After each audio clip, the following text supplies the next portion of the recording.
हे बघ, माझं न्यू स्मार्ट वॉच एकदम लेटेस्ट मॉडेल आहे. आता मी ना हे स्कूलला घालून माझ्या सगळ्या फ्रेंड्सला दाखवणार आणि शायनिंग मारणार. मला बघू ना. ए माझ्याकडे आहे. खरं तर याची जास्त गरज मला आहे. तुला हो, मी स्पोर्ट्स पर्सन आहे ना, टेनिस खेळते ना मी. टाइमपास म्हणून काहीतरी गेम खेळतेस आणि स्वतःला स्पोर्ट्स पर्सन म्हणतेस. टाइमपास म्हणून आमच्या टीमने कॉलेजला डबल्स मध्ये फर्स्ट प्राइज मिळवून दिलं. आता हे घरी सांगून काय उपयोग? ही काही सोडली तर कोणालाच त्याचं काही वाटणार नाही. बरं ते जाऊ दे, तू हे फिटनेस ट्रॅकर लावून काय करणार आहेस? शायनिंगच मारणार आहेस ना फक्त? फोन मध्ये गेम खेळून कोणी स्पोर्ट्स पर्सन होत नाही. हो मोठी, तू एक टुर्नामेंट काय जिंकलीस तर लगेच स्वतःला ग्रेट समजायला लागलीस. अगं दम तरी आहे का तुझ्यात? एवढीशी तर सिंगल अड्डी आहेस. आजी तुला मूठ भरून भरून काजू बदाम देते. लाडका ना तू आहेस ना तिचा.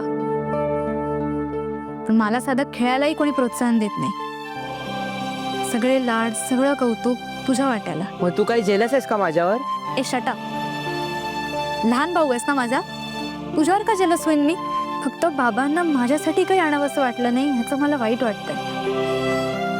पण एक आहे, आईच्या जुन्या चपला बघून त्यांना आईसाठी नवीन चपल्या घ्याव्याच्या वाटल्या, हेच खूप आहे. काय? बाबांनी आईसाठी गिफ्ट आणलं? खूप मस्त चपला आहे. बाबा आईशी प्रेमाने वागले तरी मी त्यात आनंदात आहे. पण मला काही नाही आणलं तरी चालेल.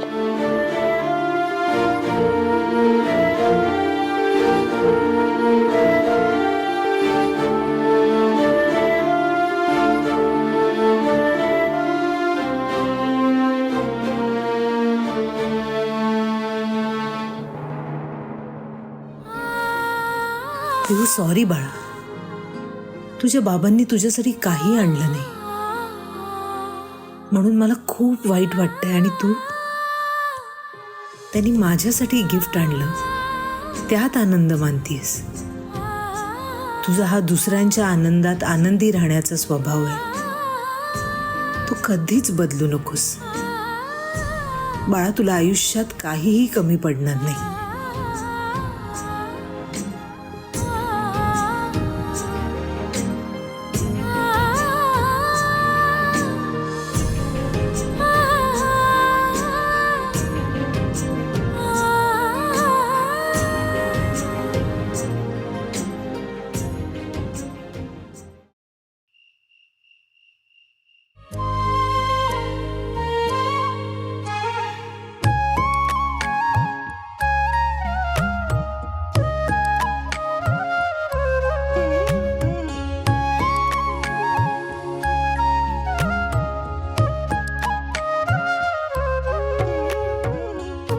उद्यासाठी मला काय काय करायचंय?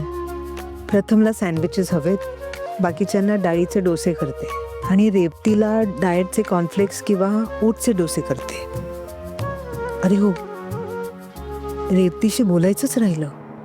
आज आलेल्या स्थळाबद्दल तिच्याशी बोलते, म्हणजे तिच्या मनात नक्की काय आहे ते तरी समजेल.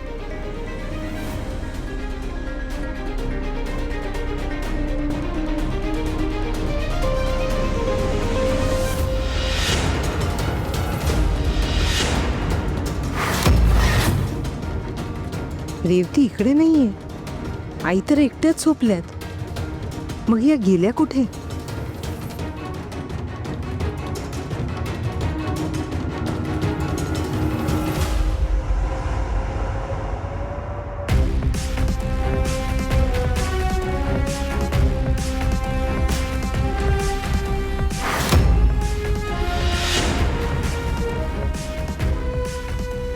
घरी आल्यानंतर मला वाटलं की भरपूर ओरडा पडणार आहे, म्हणजे वाटच लागली माझी.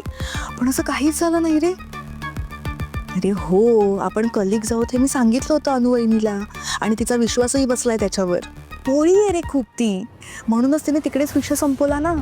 एक्झॅक्टली. तुला माहिती आहे का, मला ना आई मगाशी सांगत होती की दादाने तिच्यासाठी चप्पल आणली, अगदी साधी चप्पल, ब्रँडेडही नव्हती. त्यातही खुश झाली ती, इतकी खुश झाली की काय सांगू.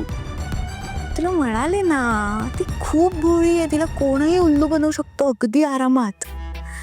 सो तू काही टेन्शन घेऊ नकोस, काही इश्यू झालेला नाही आहे घरी. ओके, झोप आता.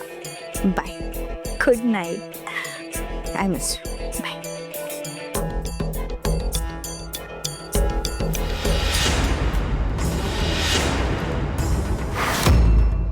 इतक्या उशिरा कोणाशी बोलताय? ते इतकं बाहेर येऊन. तुला काय करायचंय? It's none of your business. माझा नाही, पण तुमच्या आई आणि भावाचा तर नक्कीच आहे.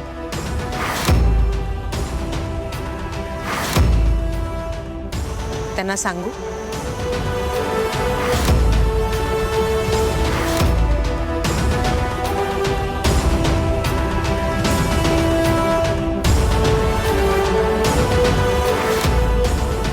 रेवती, मी तुमची वहिनी आहे, तुमची शत्रू नाही. मला तुम्हाला फक्त एवढंच सांगायचंय की तुमच्या आई तुमच्या लग्नासाठी मुलं शोधताय.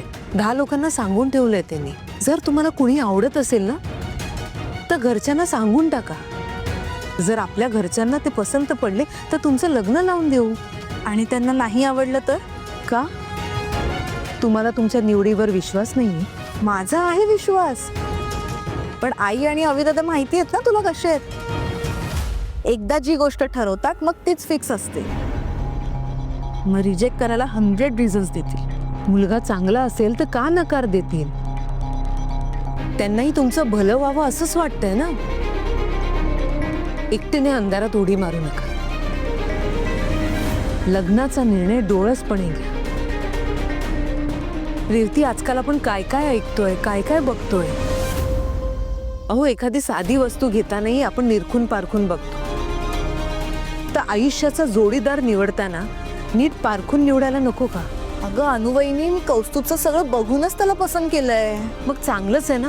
रेवती, जर तुम्ही तुमच्या नात्याबद्दल सिरियस असाल ना, घरी सांगून टाका. त्यांना सांगा की तुम्ही तुमच्या आई वडिलांना घरी घेऊन या भेटायला, किंवा आपण जाऊ ना त्यांना भेटायला.